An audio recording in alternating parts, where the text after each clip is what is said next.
രാവിലെ 7 മണിക്ക് തന്നെ ഞാൻ പഠിക്കാൻ തുടങ്ങി. സ്റ്റാർട്ടിങ് അല്ലേ, അപ്പൊ കുറച്ച് മടിയൊക്കെ ഉണ്ടാവും, എന്നാലും കുഴപ്പമില്ല. 7 മണിക്ക് തന്നെ പഠിക്കാൻ തുടങ്ങിയിട്ടുണ്ട്. ഇന്ന് സയൻസിലെ വൈറ്റമിൻസ് എന്ന് പറയുന്ന ഒരു ചാപ്റ്ററാണ് ഞാൻ നോക്കിയിട്ടുണ്ടായിരുന്നത്. അപ്പോൾ ഗൈഡ് നോക്കി, പിന്നെ എൻ്റെതായിട്ടുള്ള കുറച്ച് നോട്ട്സ് ഉണ്ട്, അത് ഞാൻ നോക്കിയിട്ടുണ്ടായിരുന്നു. അപ്പം സ്റ്റാർട്ടിങ് ആയതുകൊണ്ട് ഒരു ടഫായിട്ടുള്ള സബ്ജക്റ്റ് എടുക്കണമെന്ന് വിചാരിച്ചിട്ടാണ് ഈ ഒരു സബ്ജക്റ്റ് എടുത്തത്. കുഴപ്പമുണ്ടായിരുന്നില്ല, കുറച്ചൊക്കെ മനസ്സിലാക്കാൻ കഴിയുന്ന ഒരു ചാപ്റ്റർ ആയതുകൊണ്ടും പെട്ടെന്ന് തന്നെ കിട്ടി. അത് എനിക്ക് പറയാനുള്ളത് PSC ഇതുവരെ പഠിച്ച് തുടങ്ങാത്ത ആളുകളോടാണ്. പഠിക്കണമെന്ന് വിചാരിച്ച് മാറ്റി വെക്കുന്നവർ, നാളെ ആവട്ടെ എന്ന് വിചാരിക്കുന്നവർ, അങ്ങനെയുള്ള ആളുകളോട്. ഇങ്ങനെയും വിചാരിച്ചിരുന്ന ഒരാളാണ് ഞാൻ കുറച്ചു കാലം മുമ്പ് വരെ. പക്ഷേ എൻ്റെ ലൈഫിൽ സമയത്തിൻ്റെ വിലയെക്കുറിച്ച് ഞാൻ നല്ല രീതിയിൽ പഠിച്ച, റിഗ്രറ്റ് ചെയ്ത ഒരു ടൈം ഉണ്ടായി. എൻ്റെ കുറച്ച് സുഹൃത്തുക്കളുണ്ട് എന്നെപ്പോലെ PSC ഒക്കെ പഠിച്ചിരുന്ന ആളുകൾ.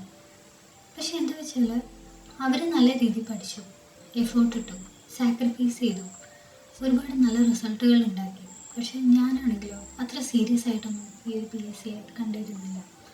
അങ്ങനെ ലൈഫ് മുന്നോട്ട് പോയി. അങ്ങനെ ഒരു ടൈം എത്തിയപ്പോഴത്തേക്കും അവർ പല ലിസ്റ്റിലും വന്നു. കുറേ പേർക്കൊക്കെ ജോലിയും കിട്ടി. പക്ഷേ ഞാനോ എൻ്റെ സമയം ഞാൻ വേസ്റ്റ് ചെയ്ത് കളഞ്ഞു. അങ്ങനെ ഒരു വല്ലാത്തൊരു റിഗ്രറ്റ്. ഇത് പലർക്കും റിലേറ്റ് ചെയ്യാൻ കഴിയുന്നൊരു കാര്യമായിരിക്കും. ഈ ഒരു സമയത്തിൻ്റെ വില, അന്ന് പഠിച്ചാൽ മതിയായിരുന്നു എന്നുള്ളൊരു തോന്നൽ, വേസ്റ്റ് ആക്കി കളഞ്ഞു എന്നുള്ളൊരു തോന്നൽ. പക്ഷേ ഇത് വിചാരിച്ചിരുന്നിട്ട് കാര്യമില്ലല്ലോ. നമ്മൾ വീണ്ടും ഇതിനെക്കുറിച്ച് ഓവർ തിങ്ക് ചെയ്ത് കൊണ്ടുപോയാൽ വീണ്ടും റിഗ്രറ്റ് ചെയ്യാനേ സമയമുള്ളൂ. അതുകൊണ്ട് തന്നെയാണ് ഇനി സ്റ്റക്കായിട്ട് നിൽക്കാതെ പഠിച്ചു തുടങ്ങാൻ തന്നെ വിചാരിച്ചത്. ഇതേപോലത്തെ സിറ്റുവേഷനിലൂടെ ആയിരിക്കും നിങ്ങൾ ഓരോരുത്തരും മുന്നോട്ട് പോകുന്നത്. അപ്പം ഓക്കെ, പഠിക്കണമെങ്കിൽ നമുക്ക് പഠിക്കാം. നമ്മുടെ ടൈം അത് നമ്മുടെ കയ്യിലാണ് ഇരിക്കുന്നത്. ഒരിക്കലും അത് നമുക്ക് തിരിച്ചു പിടിക്കാൻ പറ്റില്ല.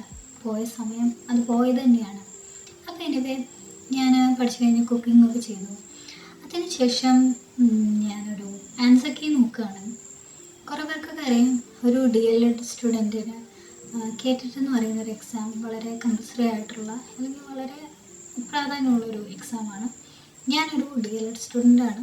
അതുകൊണ്ട് തന്നെ ഈ അടുത്ത KTET കാറ്റഗറി 2 എക്സാം ഞാൻ എഴുതിയിരുന്നു. അതുകൊണ്ട് തന്നെ അതിൻ്റെ answer key, provincial answer key വന്നിട്ടുണ്ട്. അപ്പോൾ ഞാൻ ജസ്റ്റ് അതിൻ്റെ മാർക്കൊക്കെ ഒന്ന് കൂട്ടി നോക്കുകയാണ്. നോക്കിയപ്പോൾ വലിയ കുഴപ്പമില്ല, പാസ്സാവുമെന്നാണ് എനിക്ക് തോന്നുന്നത്. എനിവേ നമുക്ക് നോക്കാം. ഇത് പിന്നെ എൻ്റെ ഇഗ്നോൻ്റെ PG അസൈൻമെൻ്റ് ആണ്. അപ്പോൾ എൻ്റെ അസൈൻമെൻറ്റൊക്കെ ജസ്റ്റ് ഒന്ന് നോക്കി കഴിഞ്ഞ് പിന്നെ ഒരു ബ്രേക്ക് എടുത്തു. പിന്നെ വൈകുന്നേരം ഒരു 7 മണിക്കായപ്പോഴാണ് വീണ്ടും പഠിക്കാൻ തുടങ്ങിയത്. കുറച്ച് നേരം പഠിച്ചതിന് ശേഷം ഇന്ന് എഴുതിയ നോട്ട്സുകളൊക്കെ ഒന്നും കൂടി ഒന്ന് നോക്കുകയാണ്. പിന്നെ അതിനിടയ്ക്ക് വിശപ്പുള്ളതുകൊണ്ട് ജസ്റ്റ് എന്തെങ്കിലുമൊക്കെ ഒന്ന് കഴിക്കാമെന്ന് വിചാരിച്ചു. അതാണ് ഈ പോപ്കോണൊക്കെ ഇവിടെ വെച്ചേക്കുന്നത്.